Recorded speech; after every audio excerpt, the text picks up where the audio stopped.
ಆದರೂ ನೀವು ಹೆದರಬೇಡಿ, ಇದೇ ಕೊನೆಯ ಘನ ಘೋರ ಯುದ್ಧ. ಈ ಯುದ್ಧವಾದ ಮರುದಿನವೇ ಸೂರ್ಯನು ಶಾಂತಿ ನೆಮ್ಮದಿಯಿಂದ ಒಂದಿರಣವನ್ನು ಸೂಸಿ ನವ ಚೇತನದಿಂದ ಕಂಗೊಳಿಸುತ್ತಾನೆ. ನೀವು ಶಾಂತರಾಗಿ ಯುದ್ಧವನ್ನು ವೀಕ್ಷಿಸಿ.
ಯಾರು ನೀನು?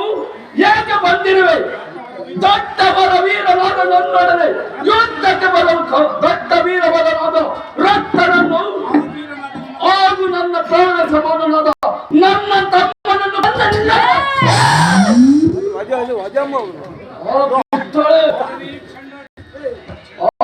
ಈ ಚಂಡಟ್ಟ ಈ ಚಂಡಟ್ಟ ವೀರನಾದ ಶುಂಭನನ್ನು ಗೆಲ್ಲುವೆನೆಂದು ನಿನ್ನ ಕನಸಿನಲ್ಲಿ ಹೋಗ್ತಿವೆ ತಿಳಿಯಬೇಡ. ಮೊದಲು ನೀನ್ಯಾರೆಂಬುದನ್ನು ಪಗಲು ದುಷ್ಟನೇ. ನನ್ನನ್ನು ಮೂರು ಲೋಕಗಳಲ್ಲಿ ತರುವೆನು, ಆದರೆ ಹೌದು, ಸ್ವಯಂ ಯಾರು ದುಷ್ಟನೋ ಅವರಿಗೆ ಬೇರೆ ದುಷ್ಟರಂತೆ ಕಾಣುವುದು ಸಹಜ. ಈ ನಿನಗೆ ಅರ್ಥವಾಗಿ ಕೇಳು. 14 ಲೋಕಗಳೇ ಮಂಡಲವೇ ನವಗ್ರಹಗಳೇ ನನ್ನ ಕೈಗಳು, ಪಾತಾಳಗಳೇ ನನ್ನ ಪಾದಗಳು, ಗಗನವೇ ಗಗನ, ಸೂರ್ಯ ಚಂದ್ರ ಅಗ್ನಿಗಳೇ ನನ್ನ ಸಿರು, ಹರಿಹರ ನನ್ನೆಲ್ಲ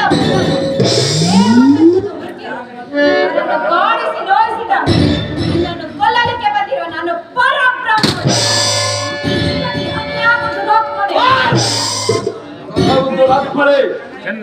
ಚೆನ್ನಾಗಿದೆ, ಬಹಳ ಚೆನ್ನಾಗಿದೆ. ಇವರ ಪುರಾಣ, ಇವರ ಇವರ ಕೈ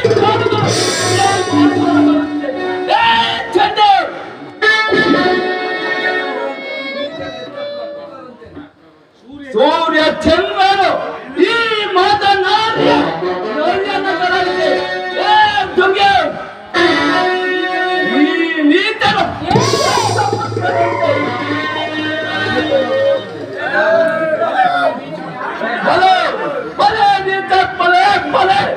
ಮೆಚ್ಚಿದ ನಿನ್ನ ಕಟ್ಟು ಕಥೆಯ ಚಾತುರ್ಯಕ್ಕೆ ನಾನು ಕೈ ಎತ್ತಿ ನಿಲ್ಲಿಸಿದ್ದಂತೆ ಈ ಶಿಕ್ಷೆತ್ತು ಒಟ್ಟ ದಿಕ್ಪಾಲಕರಂತೆ ಗಟ್ಟಿಯಾಗಿ ಕೂಗುವಂತೆ ಮಾಡಿ ತಾಳನೆ ಹೋದ ಇವ ತಾರೆಗಳನ್ನು ಧರಿಸಿ ಬೀರನೆ ಓಡುವ ನಾಯಕರುಗಳನ್ನು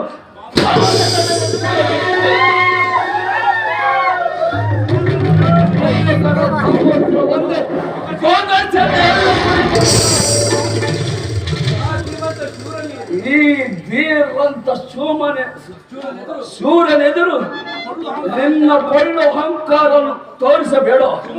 ಸುಮ್ಮನೆ ಯುದ್ಧಕ್ಕೆ ಹಾಗೂ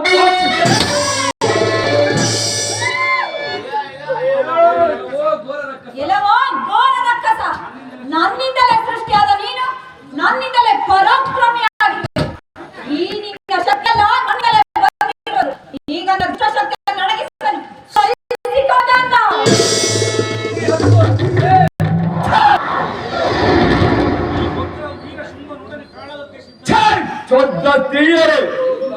ಈ ಶುಂಭನೊಡನೆ ಯುದ್ಧ ಕಾರಣಕ್ಕೆ ಸಿದ್ಧವಾಗಿ ಬರುವೆ.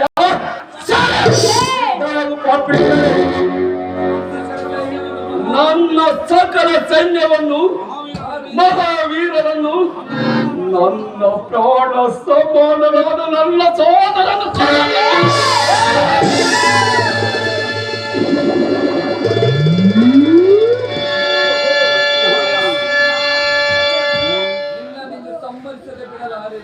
ಇಂದು ನಿನ್ನನ್ನು ಸಂಹರಿಸಿದೆ ಬಿಡಲಾರೆ.